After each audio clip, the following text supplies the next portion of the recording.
I've got your energy stories for the second week of June 2025. And in the first one, Utrecht, Netherlands is launching Europe's first large-scale vehicle-to-grid car-sharing network. Utrecht Energized connects EVs to the power grid to support renewable energy balancing. The project is a collaboration between We Drive Solar, My Wheels, Renault Group, and the municipality of Utrecht, focusing on integration of variable wind and solar resources into the grid. And over a third of Utrecht rooftops have solar panels, which create challenges for the grid. V2G lets EVs store surplus power and deliver it to that grid during peak demand. The network will start with a fleet of 50 Renault 5 E-Tech electric vehicles with a plan to scale to 500 eventually, including other models, all of which will be equipped with Mobilize's bi-directional charging technology.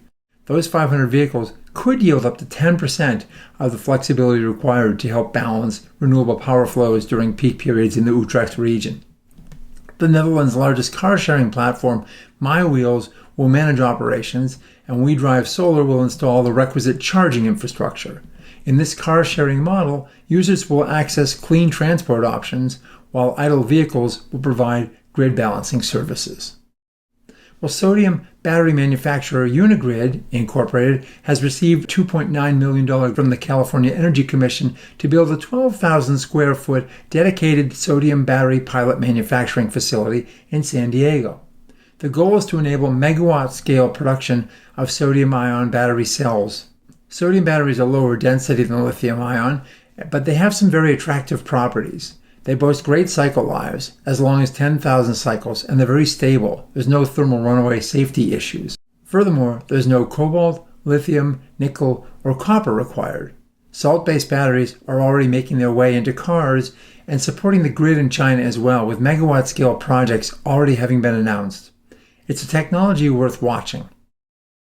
Well, Constellation Energy and Meta have signed a 20-year power purchase agreement that will see Constellation providing 1,121 megawatts of energy from its Clinton nuclear plant in Illinois. The deal will commence in June of 2027 when Illinois' current Zero Emission Credit program expires. That ZEC program, established in 2017, has financially supported the Clinton plant and kept it open for the past 8 years. Under the new agreement, the Clinton facility will be relicensed and its output expanded by 30 megawatts. Financial terms were not disclosed. Axios reports that approximately 1,000 employees, or a third of the overall workforce, have departed from the U.S. Cybersecurity Infrastructure Security Agency. You know, the folks who help us keep our grids and water and gas utilities secure. CISA is looking at a 17% budget cut in 2026 under the proposed budget from the White House. Numerous employees, about 600, just accepted the second buyout and departed within the past few weeks. Per an internal memo quoted by Axios, most of CISA's senior officials have now departed.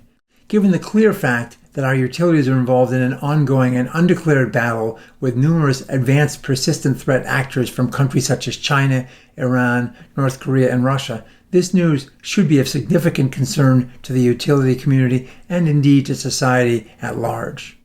Well, New York ISO is raising concerns that new renewable capacity isn't being developed fast enough to meet growing demand and reserve margins are falling.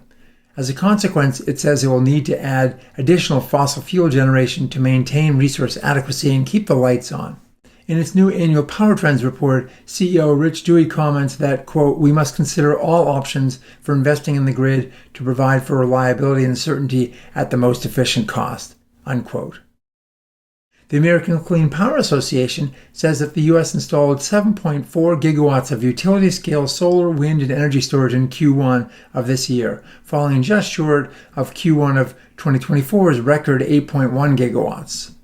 Solar led with 4.4 gigawatts, followed by storage at 1.6 gigawatts and wind at 1.3.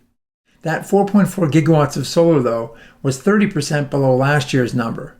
Surprisingly, Florida took the leader's flag with 894 megawatts of new solar capacity. And those aforementioned batteries, which we keep installing every quarter, well, they may get harder to install in the very near future. Powin, the world's fourth largest battery storage integrator, says it may have to cut up to 250 employees in Oregon and cease operations by late July, a victim of what it terms, quote, unforeseen circumstances, unquote, in the markets. increased tariffs, the potential rapid repeal of tax credits, and domestic content requirements are among the winds buffeting Powin and other battery developers and operators. And finally, from Saudi Arabia, Air Products announces that the massive 2,200 megawatt NEOM green hydrogen and ammonia project is now 80% complete. Equipment installed to date includes 2,200 megawatts of electrolyzers, an air separator unit, and ammonia storage tanks. In addition, 2,200 megawatts of solar capacity and 1,600 megawatts of wind capacity have been built, along with a dedicated transmission grid. Well, that's all for this week. We'll see you again soon.